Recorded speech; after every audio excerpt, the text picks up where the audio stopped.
Kakain na tayo, mga mare. Ang ulam ko versus sa ulam niya. Ito ang ulam ko. Ito naman ang ulam niya. Kaya kung ako sa inyo, huwag kayo magkapataas ng uric acid nyo. Hindi nyo matitikman. Kung ako sa inyo, bantayan yung uric acid nyo, huwag nyo papatayasin. Pag tumaas yung uric acid nyo, Hindi ka makakain hindi ito. ka makakain nito. Naglalaway na ako kakatingin dito, yung ulam ko itlog. Hindi ka makakain. Pansit canton ka lang, tsaka itlog. Itlog na kanton. Buhay talaga. Let's eat. Mga mo. Ina mo. Wow, ang sarap labs oh. Ina. Naka-stack lang to sa rep. Niluto ko na. Yan lang. Meron pa dun. 4 na peraso. Bukasin mo na yan. Pinapupunta sa akin ng asawa ko kasi natatakam lang siya.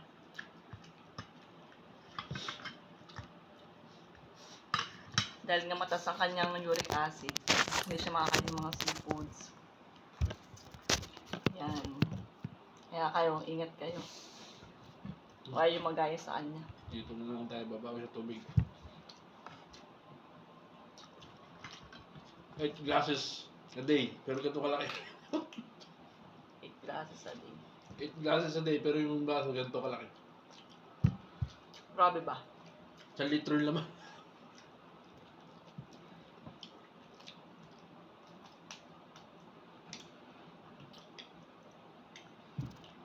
Pwede sana yung sabaw kasi lagyan mo oyster. Kung sabi eh. Sabi mo, lagyan ko ng oyster.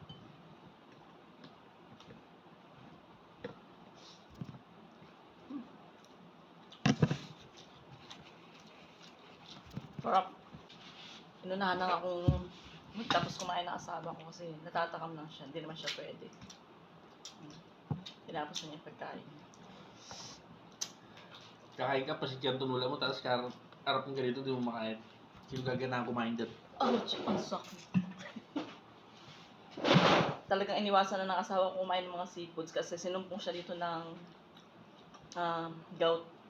Kaya yan, hindi na siya kumakain. Hanggang tikim-tikim na lang siya. Ay, tingin-tingin pala. Hindi na siya makatikim. Sarap!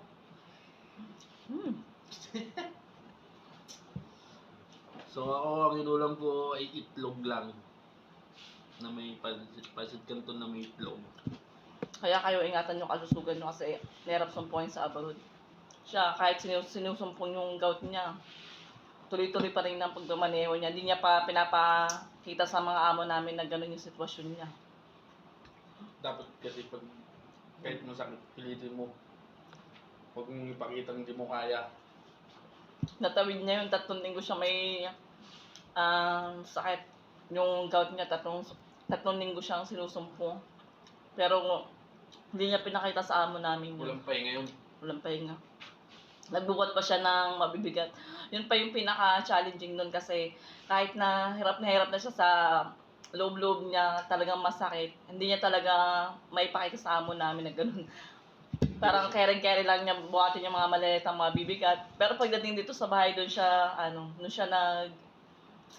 express ng sakit na naramdaman niya. Kaya kayo ingat kayo sa kalusugan niyo.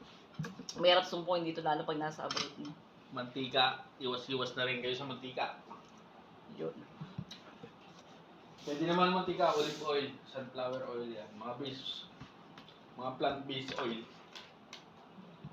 Sa napapatanong asawa ko, bakit daw siya yung may uric acid? Parang tanong niya bakit parang siya lang, pareho lang naman daw kami na kinakain.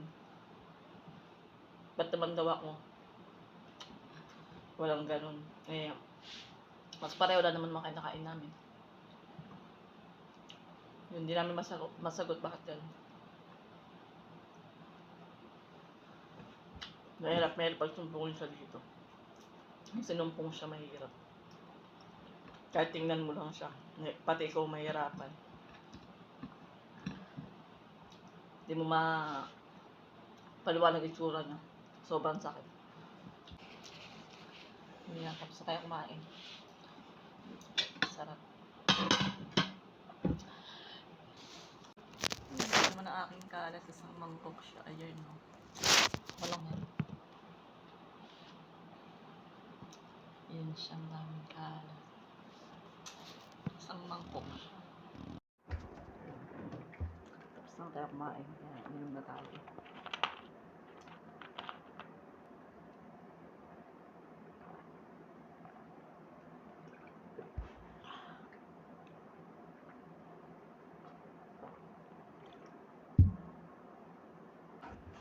Siyempre, dala mo tayo ng Pepsi. Tutubig din tayo.